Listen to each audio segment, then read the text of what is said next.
Hello friends, जय Shiv Shakti. Welcome to my channel infinite triple eight. Friends, आज मैं बात करूंगी कि एंसेस्टर हीलिंग हमें क्यों करनी चाहिए और एंसेस्टर हीलिंग हमें कैसे करनी चाहिए। फ्रेंड्स, जब तक हम एंसेस्टर हीलिंग नहीं करेंगे तो हम अपनी जर्नी पर आगे नहीं बढ़ सकेंगे और अपनी जर्नी को कंप्लीट नहीं कर सकेंगे, क्योंकि पहले हमारे मोक्ष के रास्ते पर हमारे एंसेस्टर खड़े होते हैं। अब हमारे मोक्ष के रास्ते पर एंसेस्टर क्यों खड़े होती है? आइए देखते हैं कि हमारे रास्ते पर एंसेस्ट्रल क्यों खड़े होती है। तो फ्रेंड्स, एंसेस्ट्रल ने ही परमात्मा के आगे प्रार्थना की होती है हमारे लिए कि हमारे घर में एक ऐसी सोल को जन्म दो, एक ऐसी सोल का इनकारनेशन कराओ जो हमें इस अंधकार से निकाले और हमें इस जन्म मरण के चक्कर से छुटवाए। तो फ्रेंड्स, एंसेस्टर हमारे रास्ते पर खड़े होती है, फिर देवी देवता खड़े होती है, फिर गुरु संत महात्मा और फिर परम पिता परमात्मा होते हैं, जिसमें हमें जाके विलीन होना होता है उस गोल्डन लाइट में, उस ईश्वर की लाइट में। तो एंसेस्ट्रल हमारे रास्ते पर इसलिए खड़े होते हैं, जब कभी देवी देवता भी हमारा भला करना चाहते हैं तो एंसेस्टर हमारा भला नहीं होने देते हैं। वो इसलिए क्योंकि पहले हमें उनके लिए प्रार्थना करनी होती है, क्योंकि उन्होंने ही हमें मैनिफेस्ट किया होता है कि हम उनके लिए परमात्मा के आगे प्रार्थना करें। इसलिए पहले हमें एंसेस्टर हीलिंग करनी होती है। आप कभी कभी देखेंगे कि किन्हीं किन्हीं घरों में बच्चे इतने बड़े हो जाते हैं, उनकी मैरिजेस नहीं हो रही है और देखेंगे कि फाइनेंशियल क्राइसिस आ रही है किन्हीं किन्हीं घरों में, और देखेंगे कि किन्हीं किन्हीं घरों में तो पढ़े लिखे भी है बच्चे पर जॉब नहीं लग रही है या बिजनेस में आगे नहीं बढ़ पा रही है। तो ये एंसेस्ट्रल कर्स ही होता है। जब भी हम कुछ भी कार्य करें, पहले हम अपने एंसेस्टर को इनवाइट करें, उनसे प्रार्थना करें और फिर हम अपने कार्य में आगे बढ़ें। तो एंसेस्ट्रल हमारे मोक्ष के रास्ते पर पहले खड़े होते हैं, फिर देवी देवता और फिर गुरु संत महात्मा और फिर परमात्मा। जब हम एंसेस्टर के लिए प्रार्थना करेंगे तो फिर ही कोई देवी देवता हमारे पक्ष में कार्य कर सकेंगे, फिर ही कोई गुरु संत महात्मा हमारे कार्य में हस्तक्षेप कर सकेंगे। जब तक हम एंसेस्टर के मोक्ष की कामना या प्रार्थना नहीं करते, तब तक हमें भी मोक्ष नहीं मिलता है, क्योंकि एंसेस्टर ने ही हमें मैनिफेस्ट किया होता है परमात्मा के आगे। उन्होंने ही प्रार्थना की होती है कि हे परमात्मा, हमारे घर में ऐसी सोल का इनकारनेशन करो, एक ऐसी सोल को जन्म दो जो हमें इस जन्म मरण के चक्कर से बाहर निकाले। इसलिए हमें पहले अपने एंसेस्टर की हीलिंग करनी पड़ती है, ताकि वो मोक्ष के रास्ते पर आगे बढ़ सके। एक प्रकार से ट्विन सोल को उन्होंने परमात्मा की अदालत में, यानी कि हमें अपना वकील बनाया होता है। अपनी तरफ से हमको अपना वकील खड़ा किया होता है कि हम उनकी, यानी कि अपने एंसेस्टर की पैरवी करें। जिनकी भी कुंडलिनी शक्ति जागृत होती है, वो अपने कुल की 21 पीढ़ियों को तारते हैं। 7 खुद की फैमिली की, 7 ननिहाल पक्ष के फैमिली की और 7 ससुराल पक्ष के फैमिली की। और जो मस्कुलाइन होता है वो 14 पीढ़ियों को, यानी 14 पीढ़ियों को तारते हैं, 7 खुद की फैमिली की और 7 ननिहाल पक्ष के फैमिली की। अपने ससुराल पक्ष से उनका ज़्यादा लेना-देना नहीं होता है।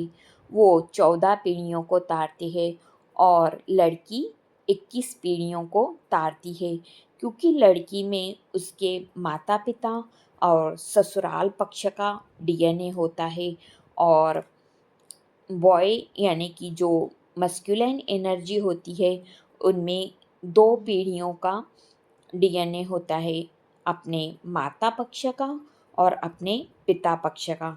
तो ल फेमिनाइन 21 पीढ़ियों को तारती है और मस्कुलाइन 14 पीढ़ियों को तारते हैं। तो आइए अब देखते हैं कि एंसेस्टर हीलिंग कैसे करें।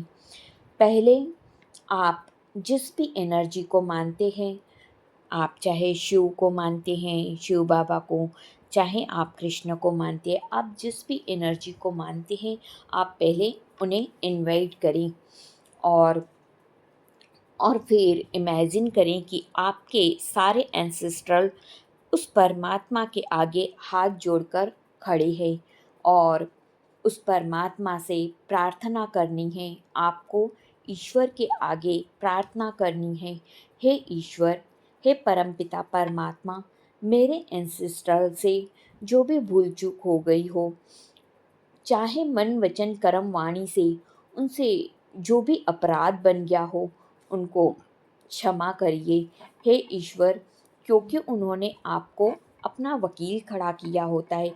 अब आपको उनकी पैरवी करनी है। ईश्वर के आगे आपको बोलना है, जो भी मेरे एंसेस्टर अंधकार में हैं, उन्हें एक लाइट प्रदान कीजिए परमात्मा, ताकि वो आगे बढ़ सके। जो मोक्ष के रास्ते पर है, उन्हें मोक्ष प्रदान कीजिए, क्योंकि आपको नहीं पता कि आपके कौन से एंसेस्ट्रल अंधकार में हैं और कौन से एंसेस्ट्रल आपके मोक्ष के रास्ते पर है। आपको नहीं पता कि उन्होंने आध्यात्मिकता में कितना वर्क किया था। तो आपको परमात्मा के आगे ये प्रार्थना करनी है कि जो मेरे एंसेस्ट्रल अंधकार में हैं, उन्हें आप प्रकाश में लाइए और जो मेरे एंसेस्टर मोक्ष के रास्ते पर है, उन्हें मोक्ष प्रदान कीजिए। हे ईश्वर, मेरे एंसेस्टर से जो भी भूल चूक हो गई हो, मन वचन कर्म वाणी से उनसे जो बुरा कर्म बन गया हो, उनकी तरफ से मैं आपसे क्षमा प्रार्थना करती हूँ। हे ईश्वर, जो मेरे एंसेस्टर मोक्ष के रास्ते पर हैं, किन्हीं कारणों की वजह से अगर उनके मोक्ष में कुछ बाधा आ रही है, तो मैं आपसे उनकी तरफ से प्रार्थना कर रही हूँ या कर रहा हूँ। अगर कोई मस्कुलाइन सुन रहा है, तो वो अपनी तरफ से जो आपका जेंडर हो, उस अकॉर्डिंग परमात्मा के आगे प्रार्थना करनी है। आप उनको मोक्ष प्रदान कीजिए, क्योंकि उन्होंने मुझे आपकी अदालत में अपना वकील खड़ा किया है। तो मैं उनकी पैरवी में आपसे प्रे कर रही हूँ कि उनको मोक्ष प्रदान कीजिए और फिर आप खुद अपने एंसेस्टर से क्षमा प्रार्थना कीजिए और फिर आप देखिए कि आपके एंसेस्टर उस परमात्मा की गोल्डन लाइट से हील हो रही है। और फिर देखिए, इमेजिन कीजिए, आपके सारे एंसेस्टर उस परमात्मा की गोल्डन लाइट से हील हो रही है, जैसे उनका सारा बोझ हल्का हो रहा है और वो स्माइली फेस से आपको आशीर्वाद दे रही है। और फिर आप खुद को खुद अपने एंसेस्टर से क्षमा प्रार्थना कीजिए।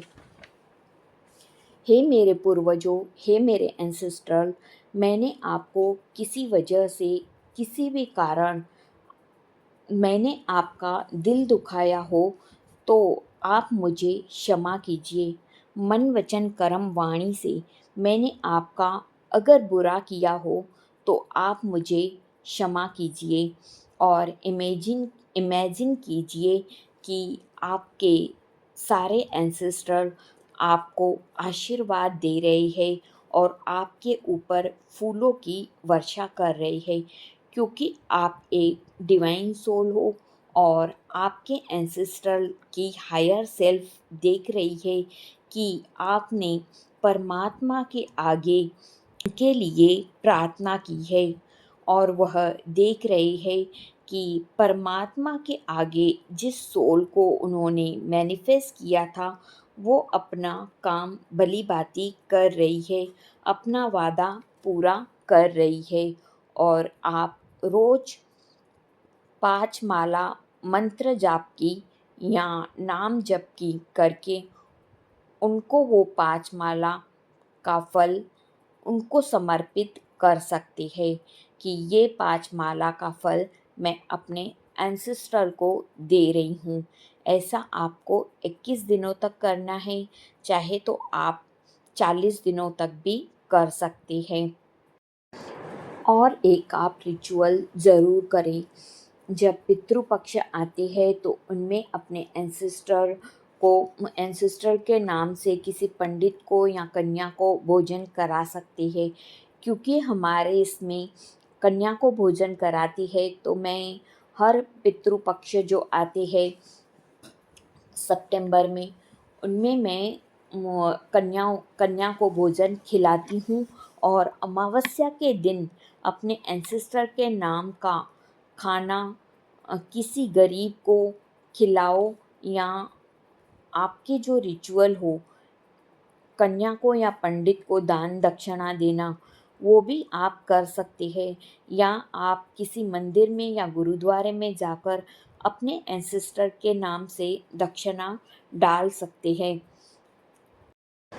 जब आप इस तरह से एंसेस्टर हीलिंग करेंगे तो आपको ड्रीम में कुछ न कुछ गाइडेंस मिलेंगी, जैसे आपके एंसेस्टर आपको ब्लेस्ड करते हुए दिखेंगे। तो ऐसे होती है एंसेस्टर हीलिंग। आई होप आपको क्लैरिटी मिली होगी। जय शिव शक्ति।